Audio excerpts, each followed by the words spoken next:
ವೀಕ್ಷಕರೇ, ಇತಿಹಾಸದ ಮತ್ತೊಂದು ವಿಡಿಯೋಗೆ ತಮಗೆಲ್ಲ ಆತ್ಮೀಯ ಸ್ವಾಗತ. ವೀಕ್ಷಕರೇ, ಒಂದಲ್ಲ ಒಂದು ಕಾರಣಗಳಿಂದಾಗಿ ನಾವು ಹಣಕಾಸಿನ ಸಮಸ್ಯೆಗಳನ್ನು, ಹಣದ ನಷ್ಟವನ್ನು ಅನುಭವಿಸುತ್ತೇವೆ. ಇವುಗಳನ್ನು ಹಣದೊಂದಿಗೆ ಇಡುವುದರಿಂದ ಕೂಡ ಹಣಕಾಸಿನ ಸಮಸ್ಯೆ, ಸಂಪತ್ತಿನ ನಷ್ಟ ಉಂಟಾಗುತ್ತೆ. ಹಾಗಾದರೆ ಹಣದೊಂದಿಗೆ ನಾವು ಯಾವ ವಸ್ತುಗಳನ್ನು ಇಡಬಾರ್ದು ಹಾಗೂ ಹಣದ ನಷ್ಟಕ್ಕೆ ಇವುಗಳು ಹೇಗೆ ಕಾರಣವಾಗುತ್ತೆ ಎನ್ನುವುದನ್ನು ಇಂದಿನ ವಿಡಿಯೋದಲ್ಲಿ ನಾವು ತಿಳಿಯುತ್ತಾ ಹೋಗೋಣ. ಮನೆಯಲ್ಲಿ ಹಣದ ಸಮಸ್ಯೆಗಳು ಹೆಚ್ಚಾಗುತ್ತಿರುವ ಸಮಯದಲ್ಲಿ ಅಥವಾ ಪದೇ ಪದೇ ಹಣಕಾಸಿನ ನಷ್ಟವನ್ನು ಅನುಭವಿಸುತ್ತಿರುವ ಸಮಯದಲ್ಲಿ ಅದನ್ನು ನಾವು ನಿರ್ಲಕ್ಷಿಸುತ್ತೇವೆ. ಹಣದ ವಿಚಾರಕ್ಕೆ ಸಂಬಂಧಿಸಿದ ಇಂತಹ ಘಟನೆಗಳು ಪದೇ ಪದೇ ಮನೆಯಲ್ಲಿ ಸಂಭವಿಸುತ್ತಿದ್ದರೆ ಅದನ್ನು ನಿರ್ಲಕ್ಷಿಸುವುದು ತಪ್ಪಾಗುತ್ತೆ. ಇಂತಹ ಘಟನೆಗಳು ನಾವು ಮಾಡುವ ಕೆಲವೊಂದು ತಪ್ಪುಗಳಿಂದ ನಡೆಯುತ್ತಿರಬಹುದು. ನಾವು ಹಣವನ್ನು ಇಡುವಾಗ ಮರೆತು ಅದರೊಂದಿಗೆ ಬೇರೆ ಬೇರೆ ವಸ್ತುಗಳನ್ನು ಸಹ ಜೊತೆಯಲ್ಲಿ ಇಡುತ್ತೇವೆ. ಈ ವಸ್ತುಗಳನ್ನು ಹಣದೊಂದಿಗೆ ನಾವು ಇಡುವುದರಿಂದ ಅದು ಮನೆಯಲ್ಲಿ ಹಣಕಾಸಿನ ನಷ್ಟವನ್ನು ಉಂಟು ಮಾಡುವುದಲ್ಲದೆ ನಕಾರಾತ್ಮಕ ಪರಿಣಾಮವನ್ನು ಸಹ ಹೆಚ್ಚು ಮಾಡುತ್ತೆ. ಮೊದಲನೆಯದಾಗಿ, ಕೆಟ್ಟ ಮಾರ್ಗದಲ್ಲಿ ಗಳಿಸಿದಂತಹ ಹಣ.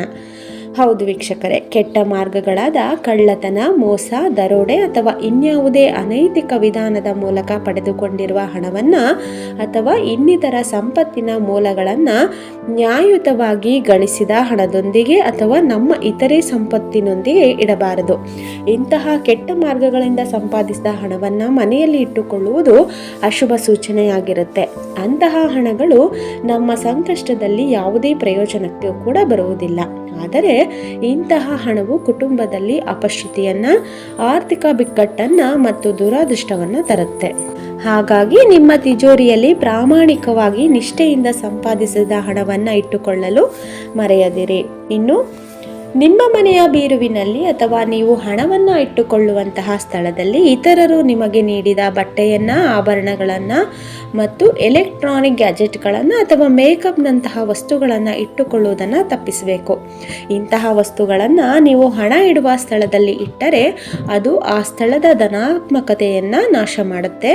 ಲಕ್ಷ್ಮೀ ದೇವಿಯಾಗಿರಬಹುದು ಮತ್ತು ಕುಬೇರ ದೇವನಾಗಿರಬಹುದು ಅಂತಹ ಮನೆಗಳಲ್ಲಿ ವಾಸಿಸಲು ಇಷ್ಟಪಡುವುದಿಲ್ಲ ಮತ್ತು ಇಂತಹ ಮನೆಗಳ ಮೇಲೆ ತನ್ನ ಆಶೀರ್ವಾದವನ್ನು ಸಹ ಇಡುವುದಿಲ್ಲ. ಹಣದಿಂದ ಇತರರು ನೀಡಿರುವ ವಸ್ತುಗಳನ್ನು ಇಡಬಾರದು. ಸಂಪತ್ತಿನ ಬೀರು ನಿಮ್ಮ ಕಠಿಣ ಪರಿಶ್ರಮ ಮತ್ತು ಪ್ರಾಮಾಣಿಕತೆಯಿಂದ ಗಳಿಸಿದ ವಸ್ತುಗಳನ್ನು ಮಾತ್ರ ಒಳಗೊಂಡಿರುವಂತೆ ಇಟ್ಟುಕೊಳ್ಳುವುದು ತುಂಬಾ ಮುಖ್ಯವಾಗಿರುತ್ತೆ. ಹಾಗೆ ವೀಕ್ಷಕರೇ, ನಾವು ಹಣವನ್ನು ಇಡುವ ಸ್ಥಳದಲ್ಲಿ ಕನ್ನಡಿಯನ್ನು ಇಡುವುದು ಅತ್ಯಂತ ಮಂಗಳಕರವೆಂದು ಪರಿಗಣಿಸಲಾಗುತ್ತೆ. ಏಕೆಂದರೆ ಇದು ಸಂಪತ್ತಿನ ಹೆಚ್ಚಳವನ್ನು ಸೂಚಿಸುತ್ತದೆ. ಆದರೆ ಇಂತಹ ಸ್ಥಳದಲ್ಲಿ ಇಟ್ಟಿರುವ ಗಾಜು ಒಡೆಯಬಾರದು. ಹಣ ಇಡುವ ಸ್ಥಳದಲ್ಲಿ ಇಟ್ಟಿರುವಂತಹ ಗಾಜು ಅಥವಾ ಕನ್ನಡಿ ಒಡೆದು ಹೋದರೆ ಅದು ನಕಾರಾತ್ಮಕ ಪರಿಣಾಮಗಳನ್ನು ಉಂಟು ಮಾಡುತ್ತೆ. ಒಡೆದ ಕನ್ನಡಿಯು ಆರ್ಥಿಕ ಸ್ಥಿರತೆಯನ್ನು ನಾಶ ಮಾಡುತ್ತದೆ ಮತ್ತು ಆ ಮನೆಯಲ್ಲಿ ಹಣಕಾಸಿನ ಸಮಸ್ಯೆಗಳನ್ನು ಸೃಷ್ಟಿಸುತ್ತದೆ. ಹಾಗೂ ಹಣ ಇಡುವ ಬೀರುವನ್ನು ನೀವು ಯಾವಾಗಲೂ ದಕ್ಷಿಣ ದಿಕ್ಕಿನಲ್ಲೇ ಇಡಬೇಕು ಎಂಬುದನ್ನು ಗಮನದಲ್ಲಿ ಇಟ್ಟುಕೊಳ್ಳಿ. ಏಕೆಂದರೆ ಈ ದಿಕ್ಕು ಸಂಪತ್ತನ್ನು ಹೆಚ್ಚಿಸಲು ಮಂಗಳಕರವೆಂದು ಪರಿಗಣಿಸಲಾಗುತ್ತೆ. ನೋಡಿದ್ರಲ್ಲ ವೀಕ್ಷಕರೇ, ಈ ಮೇಲಿನ 3 ತಪ್ಪು ಕೆಲಸಗಳನ್ನು ಈ ಮೇಲಿನ 3 ತಪ್ಪು ಕೆಲಸಗಳನ್ನು ನಾವು ಹಣ ಇಡುವ ಸ್ಥಳದಲ್ಲಿ ಮಾಡೋದ್ರಿಂದ ಅದು ನಮ್ಮ ಹಣಕಾಸಿನ ಸ್ಥಿತಿಯ ಮೇಲೆ ಕೆಟ್ಟ ಪರಿಣಾಮ ಬೀರುತ್ತೆ. ಹಣ ನಮ್ಮ ಬಳಿ ಉಳಿಯದಂತೆ ಕೂಡ ಮಾಡುತ್ತದೆ. ಹಾಗಾಗಿ ಇಂತಹ ತಪ್ಪುಗಳನ್ನು ನಾವು ಮಾಡಬಾರದು. ವೀಕ್ಷಕರೇ, ಇದೇ ರೀತಿಯ ಹೆಚ್ಚು ಮಾಹಿತಿಗಾಗಿ ನಮ್ಮ ಚಾನಲನ್ನು ನೋಡ್ತಾ ಇರಿ.